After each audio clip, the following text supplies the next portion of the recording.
Jadi ya kita juga jadi tuan rumah harus baik-baik, tapi jangan baik-baik saja.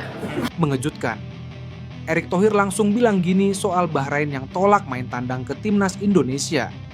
Mulai diakui dunia, striker timnas U17 masuk jajaran 60 pemain terbaik dunia. Begini faktanya, padahal sudah ditunggu publik. Kevin Dix ternyata bisa debut tahun depan. Begini penjelasannya.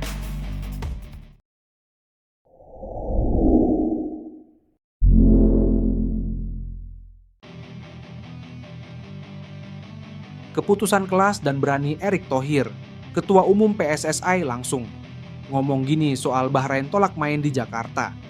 PSSI menegaskan komitmennya untuk mengadakan pertandingan timnas Indonesia melawan Bahrain di Jakarta pada putaran ketiga kualifikasi Piala Dunia 2026 zona Asia.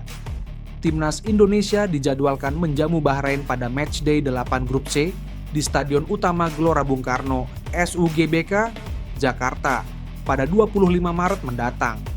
Sebelumnya, Timnas Indonesia telah bertandang ke Bahrain National Stadium di Rifa, Kamis, 10 Oktober 2024. Pada pertandingan ketiga grup C tersebut, kedua tim bermain imbang dengan skor 2-2. Namun, Bahrain menyatakan menolak datang ke Indonesia untuk bertanding. Mereka meminta otoritas yakni FIFA dan AFC untuk memindahkan venue pertandingan ke lokasi netral. Merespon ini, PSSI berencana untuk mengirimkan surat kepada AFC guna mempertahankan status sebagai tuan rumah melawan Bahrain. PSSI juga menyatakan komitmen untuk menjamin keamanan bagi tim lawan selama pertandingan berlangsung. Ketua Umum PSSI Erick Thohir menekankan bahwa Indonesia dikenal sebagai bangsa yang ramah terhadap tamu. Dengan demikian, PSSI akan berusaha menciptakan suasana yang nyaman bagi semua pihak yang terlibat. Mengenai interaksi di media sosial, Erick Thohir menyadari bahwa netizen Indonesia seringkali aktif berkomentar. Meskipun terkadang komentar tersebut bisa ramai, ia percaya bahwa masyarakat Indonesia pada dasarnya adalah orang-orang yang ramah dan baik.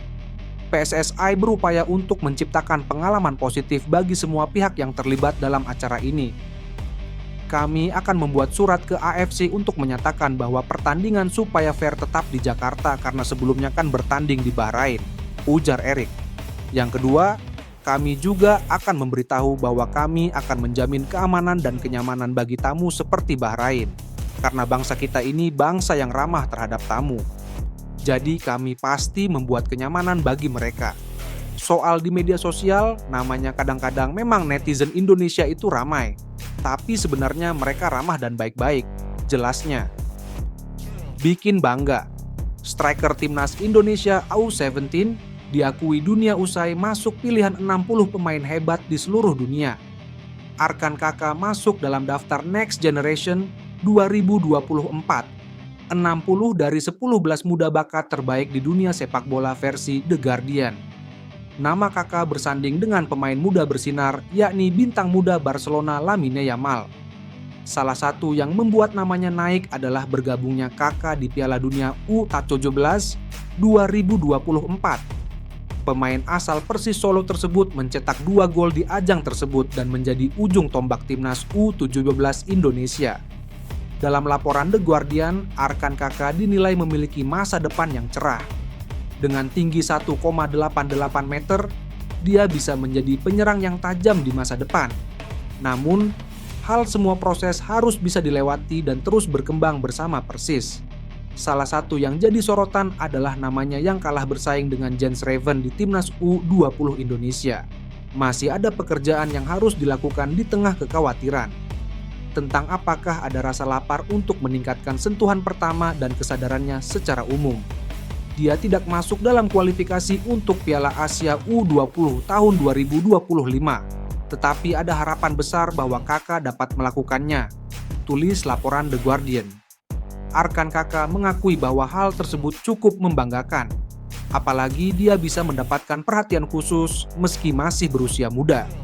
Ini jadi kesempatan agar terus berprestasi dan membuktikan diri di lapangan.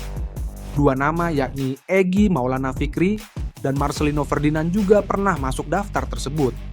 Sangat senang dan bangga karena bisa masuk ke dalam 60 talenta terbaik dunia ini, kata Arkan Kakak dilansir bolasport.com dari laman Persis.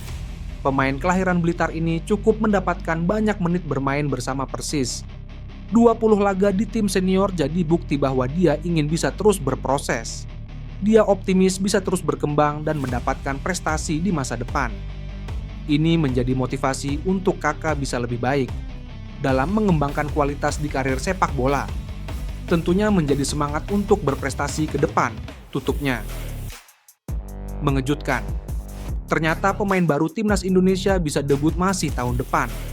Begini alasannya. Kevin Dix kemungkinan baru bisa debut bersama Timnas Indonesia pada Maret 2025. Sistem naturalisasi kebut tidak bisa dilakukan PSSI. Transisi pemerintahan dari Presiden Joko Widodo ke Prabowo Subianto menjadi faktor utama. DPR RI yang menjadi tempat pembahasan naturalisasi pun akan ganti personil. Untuk itu, naturalisasi Kevin Dix tidak bisa dikebut agar bisa debut bulan depan untuk laga melawan Jepang dan Arab Saudi. Piala Dunia 2026 setelahnya baru akan digelar lagi pada Maret 2025. Kita tahu bahwa sekarang di DPR itu masih tahap proses karena pemerintahan baru. Sekarang di DPR belum ada komisi-komisi. Kalau sekarang, kami juga bingung mau ke komisi berapa karena ada perubahan itu, kata anggota Komite Eksekutif Exco PSSI Arya Sinulinga kepada wartawan. Kami jadi belum tahu kapan selesainya proses naturalisasi Kevin Dix karena belum juga diteken oleh DPR. Lalu sebentar lagi ada keberlanjutan antara Pak Jokowi dan Pak Prabowo. Mudah-mudahan semua lancar dan prosesnya berjalan baik, ujarnya menambahkan. PSSI sebenarnya masih berharap Kevin Dix bisa segera memperkuat Timnas Indonesia bulan depan. Tapi kalau memang tidak memungkinkan, federasi harus pasrah, harus menunggu hingga tahun depan. Timnas Indonesia akan memainkan matchday 7 dan 8. Yakni melawan Australia, tandang, dan Bahrain, kandang. Kami coba kejar H17 sebelum pertandingan PES Jepang, tapi kami optimisnya di Maret 2025. Kami juga akan berjuang maksimal semoga November bisa, tapi tetap optimisnya di Maret 2025, ucap Arya. Kevin Dix debut pada Maret 2025. Itu akan menjadi langkah penting dalam karirnya, terutama untuk membangun kekuatan tim nasional. Perjalanan menuju debutnya pasti menarik untuk diikuti, terutama dengan kompetisi yang semakin ketat di sepak bola internasional.